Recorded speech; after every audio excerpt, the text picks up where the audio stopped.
നിലാവിന്റെ തോഴൻ. രചന ജിഫ്ന നിസാർ. അവതരണം ഷാഹുൽ മലയിൽ. Editing Faisal C എന്ന് ഊഞ്ഞേരി.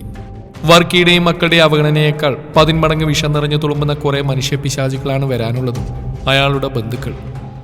ഇടയ്ക്കിടെ ഇവിടെ വന്ന് അധികാരം കാണിക്കുന്നു, കയ്യിൽ തടയുന്നെടുത്ത് കൊണ്ടുപോകുന്നു. പരിധി വിടുന്നുണ്ടെന്ന് തോന്നിയ നിമിഷം പൊട്ടിത്തെറിച്ച് വെറുതെ ആയില്ല. വരുന്നത് തുടരുന്നുണ്ടെങ്കിലും ബാക്കിയെല്ലാത്തിനും കുറച്ചൊരു മാറ്റം വന്നിരുന്നു. ഒപ്പം ബോണസായി തന്നോട് തീർത്താൽ തീരാത്തത്ര വൈരാഗ്യവും പൊട്ടിമുളച്ചു. അതോർക്ക് വീണ്ടും ക്രിസ്റ്റിയുടെ ചുണ്ടുകളിൽ പുച്ഛത്തോടെ ഒരു ചിരി വലിഞ്ഞു മുറുകി. ഫോൺ ബെല്ലടിച്ചപ്പോഴാണ് ക്രിസ്റ്റി അവിടെ നിന്ന് ശ്രദ്ധ അങ്ങോട്ടേക്ക് മാറ്റിയത്. വൈസി പറയണ. ഫോൺ കാതോട് ചേർത്ത് പിടിച്ചിട്ട് അവൻ മുറിയിൽ നിന്നിറങ്ങി കയ്യിലുള്ള ടവൽ ബാൽക്കണിയിലെ റെയിലിംഗിൽ വിരിച്ചിട്ടു. അവന്റെ പ്രിയപ്പെട്ട കൂട്ടുകാരനാണ് ഫൈസൽ മുഹമ്മദ് എന്ന ഫൈസി. 5 മിനിറ്റോളം അവനോട് സംസാരിച്ചതിന് ശേഷമാണ് ക്രിസ്റ്റി ആ ഫോൺ കട്ട് ചെയ്തത്. കോളേജിലേക്ക് പോകുന്നതിന് മുന്നേ ആ കാന്താരിയുടെ പിണക്കൊന്ന് മാറ്റേണ്ടതുണ്ട്. അധിക സമയമൊന്നും എടുക്കാതെ തന്നെ അവൻ ഒരുങ്ങിയിറങ്ങി. ബാഗ് തോളിലിട്ട് ഫോണും വാലറ്റും ജീൻസിന്റെ പോക്കറ്റിലേക്ക് തിരികിക്കൊണ്ടവൻ പുറത്തേക്ക് ഇറങ്ങി വാതിൽ പൂട്ടി. അവന്റെ മുറിയിലേക്ക് വേറെ ആർക്കും പ്രവേശനമില്ലായിരുന്നു. മുറിയിലേക്ക് മാത്രമല്ല, അവന്റെ മുറിയുടെ ആ ഏരിയയിലേക്ക് കൂടി അവിടെ വേറെ ആരെയും അവൻ അടുപ്പിക്കാറില്ല. വലത് സൈഡിലാണ് ഋഷിയുടെയും ദിൽനയുടെയും മുറികൾ. എങ്കിലും അവർ തമ്മിൽ കാണാറ് പോലുമില്ല. കീ കൂടി പോക്കറ്റിലേക്ക് ഇട്ടുകൊണ്ടവൻ സ്റ്റെപ്പ് ഇറങ്ങി താഴേക്ക് ചെന്നു. അതേസമയം തന്നെയാണ് ഋഷി ഫോണിൽ എന്തോ നോക്കിക്കൊണ്ട് മുകളിലേക്ക് കയറിയതും. ക്രിസ്റ്റി അവനെ നോക്കിയത് കൂടിയില്ലെങ്കിലും ഋഷിയുടെ കണ്ണുകൾ അവനിൽ തറച്ചു കയറി. അവനോടുള്ള ദേഷ്യത്തിനും അപ്പുറം ക്രിസ്റ്റിയെ നോക്കുമ്പോൾ അസൂയയാണ് ഋഷിയിൽ ആ സമയം ഉണ്ടായിരുന്നത്. നേരിട്ട് അവനെ പുച്ഛിച്ച് പറയുമെങ്കിൽ പോലും ക്രിസ്റ്റിയോട് അവനെന്നും അസൂയ തന്നെയായിരുന്നു. ക്രിസ്റ്റി അവനെയോ ഹാളിൽ പാർട്ടിയുടെ ഒരുക്കങ്ങൾ ചെയ്യുന്നവരെയോ മൈൻഡ് പോലും ചെയ്യാതെ നേരെ അടുക്കളയിലേക്കാണ് ചെന്നത്. മറിയമ്മച്ചി വിളിയോടെയാണ് അവൻ അങ്ങോട്ട് ചെന്നത്. ഇന്നിച്ചിരി വൈകിയോടാ? ആ വിളി കാത്തിരുന്ന പോലെ അവന്റെ പ്രിയപ്പെട്ട മറിയാമ്മച്ചി തിരിച്ചു ചോദിച്ചു. അവർക്കവിടെ ആകെയുള്ള ജോലി അവന് വേണ്ടുന്ന ഭക്ഷണം ഒരുക്കി കൊടുക്കുക എന്നതാണ്. കഴിക്കാനിരിക്കുമ്പോൾ യാതൊരു കാരണമില്ലാതെ ചൊറിയുന്ന വർക്കിയുള്ള പ്രതിഷേധം കൂടിയായിരുന്നു ആ തീരുമാനത്തിന് പിന്നിൽ. വർക്കി അവനോടുള്ള ദേഷ്യത്തിന് അവനോട് ഇത്തിരി സ്നേഹക്കൂടുതലുള്ള മറിയാമ്മച്ചിയെ പിരിച്ചുവിടുമ്പോൾ ക്രിസ്റ്റിയാണ് അവരെ തിരികെ കൊണ്ടുവന്നത്. പെട്ടെന്താ, എനിക്കൊരിടം കൂടി പോകാനുണ്ട്. ക്രിസ്റ്റിയും ധൃതി കാണിച്ചു. നിനക്ക് ഇവിടെയുള്ള പരിപാടിക്കൊന്നും ക്ഷണമില്ലേടാ ചക്ക? അവന് മുന്നിലേക്ക് ദോശയുടെ പാത്രം നീക്കി വെച്ച് കൊടുത്തുകൊണ്ട് മറിയാമ്മച്ചി കണ്ണു ചുരുക്കിക്കൊണ്ട് ചോദിച്ചു. പിന്നില്ലാതെ, എൻ്റെ പ്രിയപ്പെട്ട അനിയത്തിയല്ലേ? ക്രിസ്റ്റി കണ്ണിറുക്കി ചിരിച്ചുകൊണ്ട് പറഞ്ഞു. പിന്നെ ഒരു കനിയെത്തി, എന്നിട്ടാ എന്നെ കൊണ്ടൊന്നും പറയിപ്പിക്കണ്ട നീ. അവന് മുന്നിലേക്ക് ചായ നീക്കി വെച്ച് കൊടുത്തുകൊണ്ട് അവർ പല്ലുകടിച്ചു. ക്രിസ്റ്റി അടക്കി ചിരിച്ചു. അത് കണ്ടപ്പോൾ ഒരു ദിവസം എല്ലാവരും മനസ്സിലാക്കും എൻ്റെ കുഞ്ഞിനെ. വിഷമത്തോടെ അവർ ക്രിസ്റ്റിയുടെ തലയിൽ തലോടി.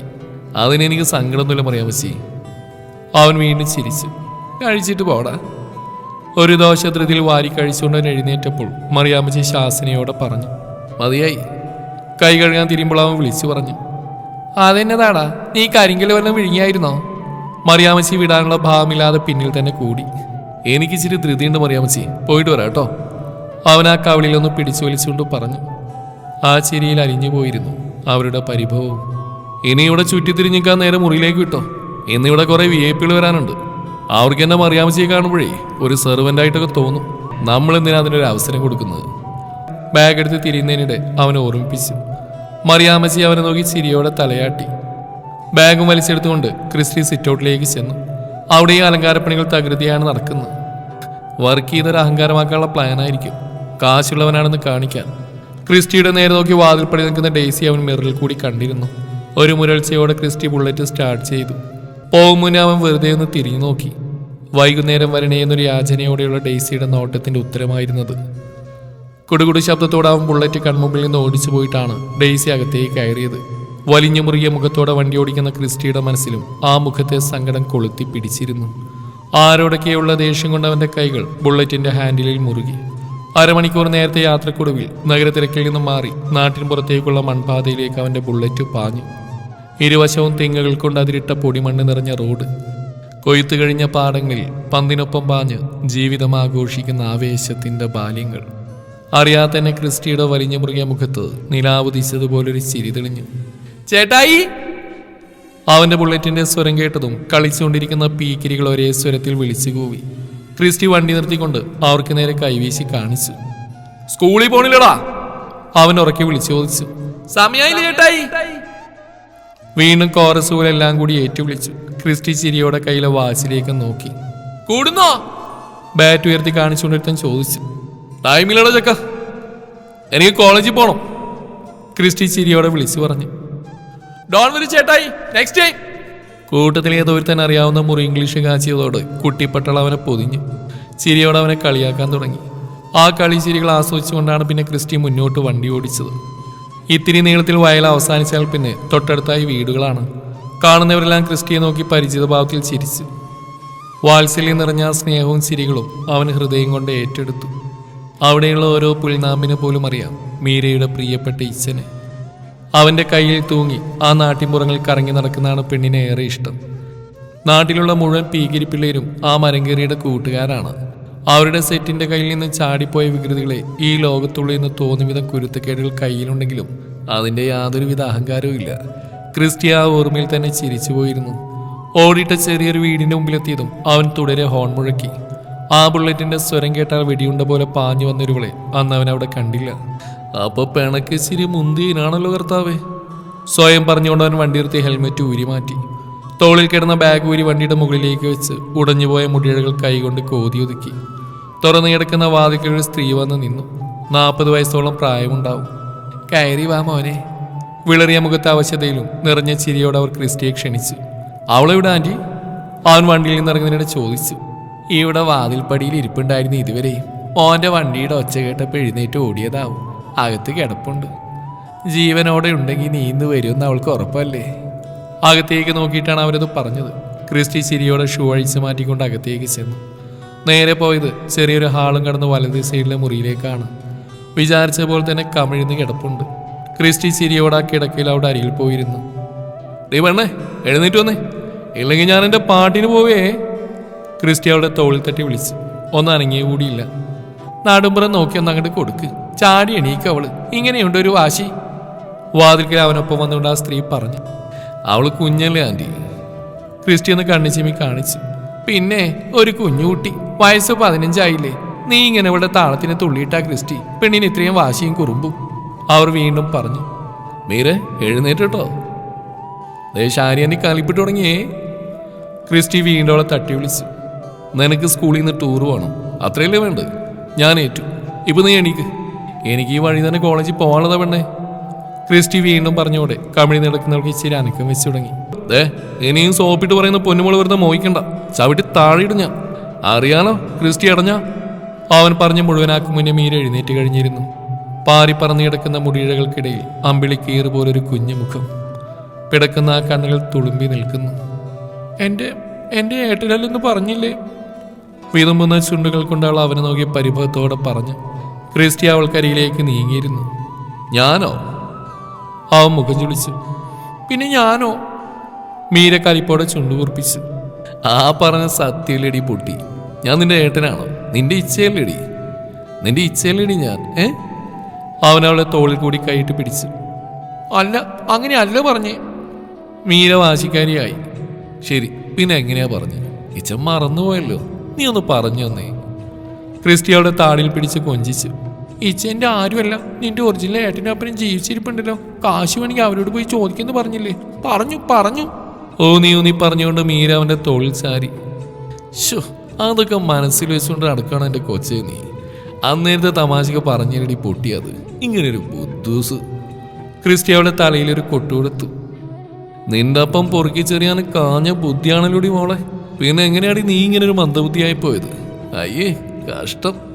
അവളെ കളിയാക്കിക്കൊണ്ട് ക്രിസ്റ്റി പറഞ്ഞു. എനിക്ക് ശരിക്കും സങ്കടം വന്നു. മീര വീണ്ടും അവനെ നോക്കി.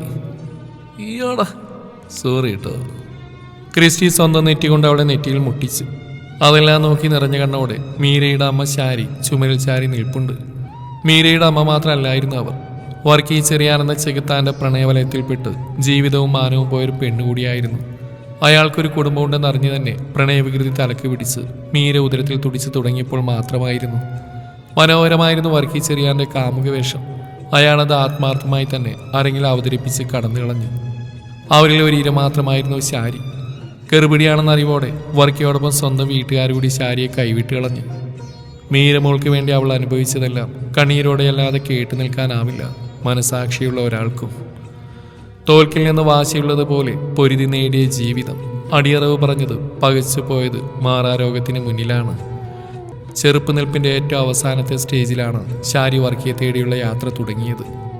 മീരയെ സുരക്ഷിതമാക്കുക, സമാധാനത്തോടെ മരണത്തെ പുൽകുക. അതുമാത്രമായിരുന്നു അന്നത്തെ അവരുടെ ആഗ്രഹം. സ്വന്തം എന്ന് പറയാൻ ഒരു പുൽക്കൊടി പോലുമില്ലാത്ത ലോകത്ത് മകളെ തനിച്ചാക്കി പോകാൻ ആ അമ്മമനം പേടിച്ചു. വർക്കി പക്ഷേ സ്വന്തം മുഖരക്ഷിച്ചെടുക്കാനുള്ള തത്രപ്പാടിൽ ശാരിയെ പാടെ നിഷേധിച്ചു. അവളെ അറിയുക പോലുമില്ലെന്ന് പറഞ്ഞയാൾക്കെതിരെ കാണിക്കാൻ ആ അമ്മയുടെയും മകളുടെയും കയ്യിൽ തെളിവുകളൊന്നും തന്നെ ഇല്ലായിരുന്നു. മരണം മാത്രം മുന്നിൽ കണ്ടിറങ്ങി പോകുന്ന ആ മനുഷ്യർക്ക് മുന്നിൽ ദൈവത്തെ പോലെയാണ് ക്രിസ്റ്റി ഇറങ്ങിച്ചെന്നത്. ശാരി എന്ന മാരണം തീർത്തു ഒഴിഞ്ഞു പോയെന്ന് വർക്കി പോലും വിശ്വസിക്കുമ്പോൾ ആശ്വസിക്കുമ്പോൾ ക്രിസ്റ്റിയുടെ ഉത്തരവാദിത്തമായിരുന്നു പിന്നെ ശാരിയും മകളും. ആരും അറിയാതെ ആരെയും അറിയിക്കാതെ അവർക്കൊരു കുഞ്ഞു വീടെടുത്തു കൊടുത്തു. നല്ലൊരു ഹോസ്പിറ്റലിൽ ശാരിയുടെ ചികിത്സ തുടങ്ങി. തീർത്തും ഭേദപ്പെട്ടില്ലെങ്കിലും ഒരുവിധം അസുഖത്തിന്റെ പിടിയിൽ നിന്ന് രക്ഷപ്പെട്ടു. അവർക്ക് ആവശ്യമുള്ളതെല്ലാം മുടങ്ങാതെ അവൻ എത്തിച്ചു കൊടുത്തു. ശാരിയുടെ മകനായി, മീരയുടെ പ്രിയപ്പെട്ട ഇച്ഛയായി അവനവിടെ ജീവിക്കുകയാണ്. അവരെല്ലാം അവനെ സ്നേഹിക്കുകയാണ്.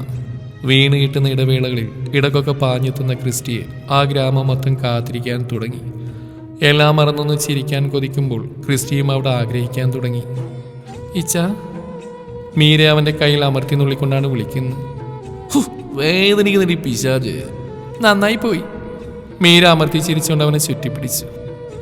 മതിയടി സോപ്പിങ്, ആ ചെക്കന് കോളേജിൽ പോവാനുള്ളതാ. ക്രിസ്റ്റിക്ക് നേരെ ഒരു ചായ ഗ്ലാസ് നീട്ടിക്കൊണ്ട് ശാരി മീരയെ നോക്കി ചുണ്ടുകൂട്ടി. അമ്മയ്ക്ക് നമ്മളോട് അസൂയാണിച്ച, മീര സ്വകാര്യം പോലെ ക്രിസ്റ്റിയോട് പറഞ്ഞു. ഓ, ആണെങ്കിൽ നീ അങ്ങ് സഹിച്ചോ, അല്ല പിന്നെ. ശാരി അപ്പോഴും മുഖം കടു തന്നെയായിരുന്നു. ക്രിസ്റ്റിയെ മകൾ കൂടുതൽ ബുദ്ധിമുട്ടിക്കുന്നുണ്ടോ എന്ന് ഓർക്കുമ്പോൾ പിടയുന്നൊരു മനസ്സുണ്ടായിരുന്നു അവർക്കുള്ളിൽ. ഇനി ശ്വസിക്കുന്ന ശ്വാസം പോലും അവൻ്റെ ഔദാര്യമാണ്. ഒന്നിനു വേണ്ടി കാത്തിരിക്കാൻ വന്നിട്ടില്ല. കണ്ടറിഞ്ഞ് ചെയ്യാൻ അവനൊരു പ്രത്യേക മികവുണ്ട്. ദൈവം പോലും കൈവിട്ട് കളഞ്ഞെന്ന് തോന്നിയ നിമിഷം മരണത്തെ ആഗ്രഹിച്ചുകൊണ്ട് തന്നെയാണ് മീരയുടെ കൈയും പിടിച്ചു വലിച്ച് വർക്കിയുടെ മുന്നിൽ നിന്ന് ഇറങ്ങിപ്പോകുന്നത്.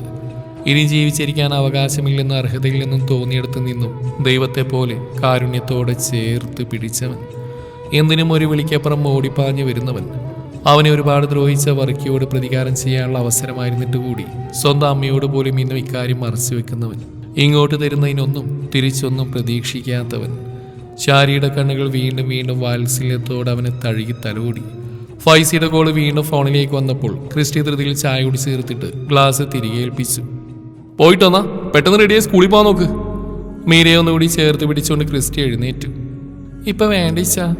പോക്കറ്റിൽ നിന്നും കാശെടുക്കാൻ തുടങ്ങിയ ക്രിസ്റ്റിയെ മീര തടഞ്ഞു. വേണ്ടേ, നാളെയല്ലേ കൊച്ചി ലാസ്റ്റ് ഡേറ്റ്, അങ്ങനെയല്ലേ നീ പറഞ്ഞ്? അതൊക്കെ ശരി തന്നെയാ. മീരയുടെ മുഖത്തൊരു കള്ളച്ചിരിയുണ്ട്. കാര്യം പറടി കാന്താരി. ക്രിസ്റ്റി കണ്ണുരുട്ടി.